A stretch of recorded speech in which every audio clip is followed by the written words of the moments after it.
Tajuk video kali ini adalah tentang boleh tak kita pakai cermin mata tu kadang-kadang. Saya nak kongsikan 5 orang yang boleh buat macam tu.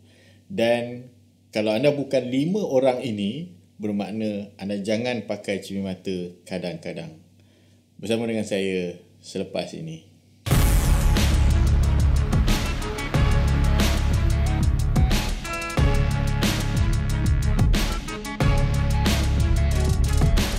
Bersama dengan saya Syahrizal Ridwan, optometris yang bukan sahaja cek kepada power tetapi cek juga kepada vision stress orang yang bermasalah, memberi kesan sehingga kepada akademik dan juga prestasi pekerjaan. Okey, bagi anda yang baru dalam channel ini, saya harapkan anda dapat subscribe channel ini kerana banyak perkongsian yang saya akan fokuskan kepada bagaimana mata kita ini, penglihatan kita ini, sistem penglihatan kita ini dapat mengubah seseorang itu daripada prestasi yang rendah dalam akademik ataupun pekerjaan kepada keadaan yang terbaik dalam hidup mereka hanya dengan mengubah bagaimana sistem penglihatan itu bila dirawat. Jangan lupa untuk terus menonton video ini sampai ke hujung kerana saya akan kongsikan 3 tips bagaimana nak buatkan anak kita suka memakai cermin mata. Nombor 1, power tidak terlalu tinggi. So maksudnya kalau kita ni memang pakai power ni memang bukan tinggi, power kita mungkin setakat 25, power kita dalam 50 ataupun mungkin dalam 75. So kita mungkin boleh pakai, buka dan pakai. Tetapi macam saya kata tadi, kalau power kita rendah. So power rendah ni kadang-kadang bila kita pakai dan tak pakai, pada masa tertentu, kalau pakai cermin mata kita akan rasa nampak lebih baik. Tetapi kalau kita buka, buat kerja yang lain pula, kita rasa kalau buka pun boleh buat kerja juga lagi, tak membahayakan orang lain pun. So maksudnya kalau kita ni power jenis yang rendah, so boleh. Kita bolehlah buka kadang-kadang ataupun pakai kadang-kadang. Nombor 2, kalau kita nak pakai kadang-kadang, buka pakai. Kalau kita dari jenis yang tidak akan membahayakan orang lain bila kita melakukan sesuatu aktiviti. Contoh macam kita bekerja. Katalah kita ni bekerja, kita bawa kereta contoh. Kita buat penghantaran barang. Kita buat penghantaran makanan, orang order makanan. Tetapi kita tak pakai cermin mata, kata tak payahlah nak cepat, tak payah pakai cermin mata. Sedangkan macam tadi syarat pertama tadi tu, dia power dah lah tinggi. Kemudian tak pakai, katanya bila pakai nanti berpeluh dengan pakai mask lagi kan. Maksudnya cermin mata tu kalau boleh rimas nak pakai. Tetapi dengan tidak pakai cermin mata membahayakan pemanduan. Kita tak perasan kereta yang datang.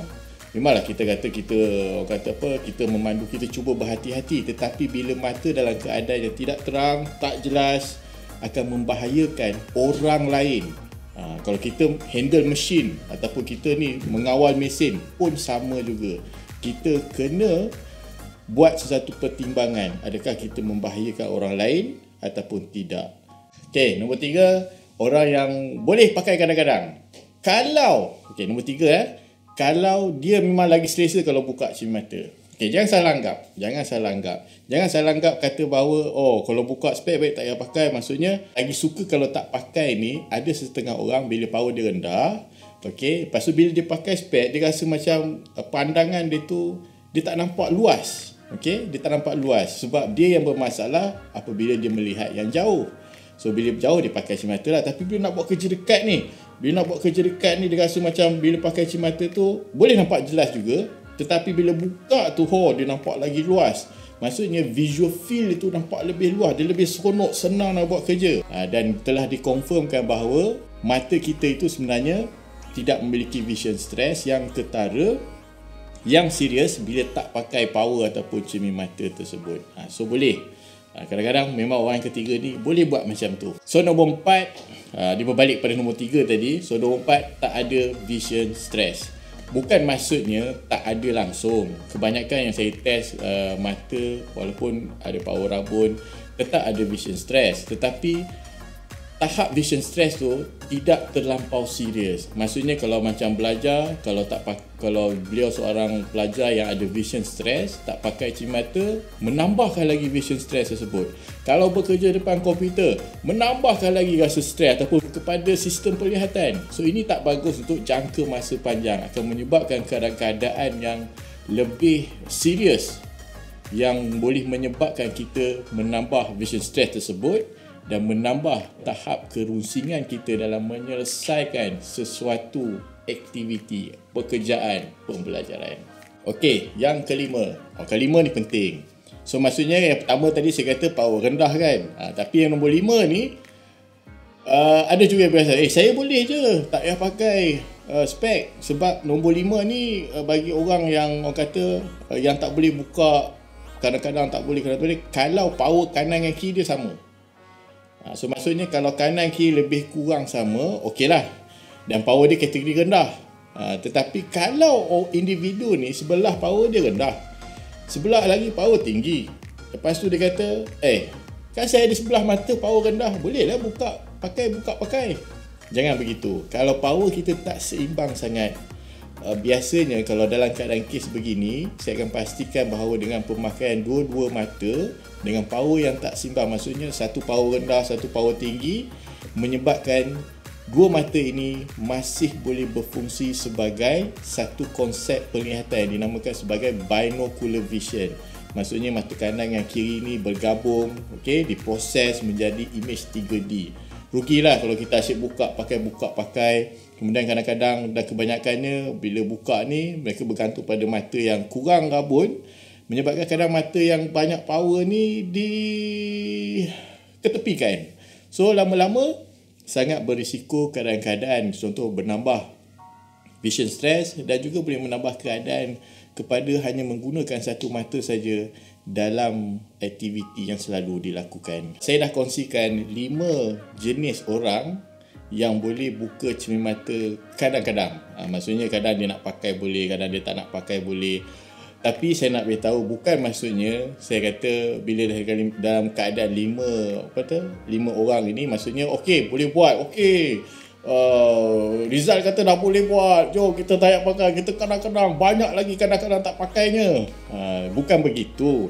Maksudnya pada masa tertentu yang kita boleh tahu, kalau kita rasa penat apa semua berlarutan, pakai cermin mata sentiasa. Mungkin ianya akan dapat membantu mengubah rasa stres, rasa rusing, rasa penat tu kepada satu tahap yang lebih baik daripada sebelum ni. So kita boleh uji pada diri kita sendiri. Tapi saya sebagai optometris yang faham akan konsep bahawa dengan pemakaian cermin mata yang sentiasa ini sebenarnya dapat meningkatkan stamina, daya tahan mata kalau pada individu-individu yang diberikan power yang baik pengurusan dia. Maksud dia, power diberi itu telah diambil kira tentang semua sistem mata yang lain, visual skill yang lain. Ini dapat menjamin sistem mata dengan keadaan yang lebih baik. Okey, tiba sekarang untuk bonus. Saya akan bagi 3 tips kepada ibu bapa yang boleh buat kepada anak yang pertama kali pakai dan nak buatkan mereka ni selalu dan suka pakai cermin mata. So, sebelum apa-apa kita nak guna teknik ini, pastikan cermin mata yang anak kita diberi itu ataupun power diberi itu dicek oleh individu yang betul-betul orang kata betul-betul faham bagaimana nak beri power yang selesa kepada kanak-kanak ini, dan bagaimana dengan power yang dijaga betul-betul itu sebenarnya menjaga dari segi kenaikan power untuk jangka masa panjang dan juga menjaga skill mata mereka supaya jangan terjejas untuk pembelajaran seperti menggunakan mata untuk membaca, menulis, menyalin, memahami dan sebagainya, aktiviti-aktiviti yang mereka buat sebagai seorang kanak-kanak. Jadi yang pertama yang ibu bapa boleh buat untuk anak-anak ni supaya mereka ni suka memakai cermin mata yang patut mereka pakai adalah dengan menunjukkan dulu gambar-gambar kanak-kanak yang memakai cermin mata. So maksudnya sebelum bawa pergi cek mata, sebelum pilih cermin mata, bawa mereka ni, tunjuk kat mereka gambar-gambar yang budak-budak pakai cermin mata. Ada warna merahnya, warna birunya, warna hitamnya, bentuk-bentuknya lain. Cuba berbincang dengan mereka, cuba ambil hati mereka, rasa-rasa adik suka yang mana. Mama tengok ni memang nak kena pakai cermin mata ni, tak nampak ni, susah ni. So maksudnya kita bincangkan dengan mereka sebelum mereka pakai, supaya mereka dah ada image yang mereka memakai cermin mata dan mereka nak buat pilihan frame ataupun bentuk bingkai yang menjadi kesukaan mereka. Okey, yang kedua, bila dah cek mata. So maksudnya bila cek mata ni, bila cek selalunya anak-anak kita yang tak diberi power, tanpa power lagi, belum ditentukan power lagi, akan baca dengan salah. Kemudian bila dah letak power, dia boleh baca. Pada masa itu kalau kita teman bagi pujian, maksudnya, adik tak nampak, okey tak apa, nanti optometri ni abang ni, okey pakcik ni, panggil pakcik uncle ke, pakcik kalau uncle sedap sikit, uncle ni akan tentukan power nak bagi terang mata adik, nak bagi sihat. Lepas tu bila dia baca dapat, baguslah adik, bagus, bapa suka tengok ni, nampak jelas sangat ni. So kita boleh mainkan peranan memuji bahawa proses yang dilalui itu adalah proses yang positif, yang sebenarnya kita sangat suka. Ingat, anak kita ni memang suka kalau kita memuji, sebab mereka rasa dihargai, siapa-siapa pun. So amalkan perkara ni dan jangan berhenti memuji. Walaupun dah pakai cermin mata, dah ambil cermin mata tempahan tu, terus pakai dan mereka pun pakai, tetap puji. So kita boleh kata bila dia buka cermin mata, dia macam kita suruh baca signboard apa, dia tak nampak. Bila pakai, baguslah cermin mata tu. Puji cermin mata, puji sikap dia pakai. So bila kita dapat buat begini, mereka akan rasa bangga dengan pakai cermin mata tu, dan mereka rasa benda itu ataupun perkara memakai cermin mata itu adalah sesuatu yang hebat berlaku dalam hidup mereka. Kita mesti mahu, betul. Dan seterusnya, tip yang seterusnya adalah dengan memberi hadiah. Contoh yang kita boleh buat adalah pada minggu yang pertama. Minggu pertama dalam 7 hari tu, kita buatlah. Hari pertama, okey, mama nak bagi satu hadiah ni. Hari kedua nak bagi hadiah ni. Ketiga nak bagi hadiah ni. Kita boleh buat macam ni. Kita boleh beli. Tak perlu hadiah yang begitu mahal. Dia boleh jadi pencil box, boleh jadi sharpener, boleh jadi makanan kegemaran mereka. So kita tentukan hari-hari. Okay, adik pakai hari ni, kita buat display pula. Kita display kan, kata hari pertama ni boleh dapat ni, hari kedua ni adik boleh dapat ni. Tapi janji dengan mama, janji dengan papa, mesti kena pakai satu hari cermin mata. Pakai kat sekolah, pakai masa main, pakai masa membaca. Yang tak perlu pakai masa mandi, masa tidur. Kita pun boleh buat challenge juga. Kalau challenge dari segi mereka ini dapat menjaga cermin mata.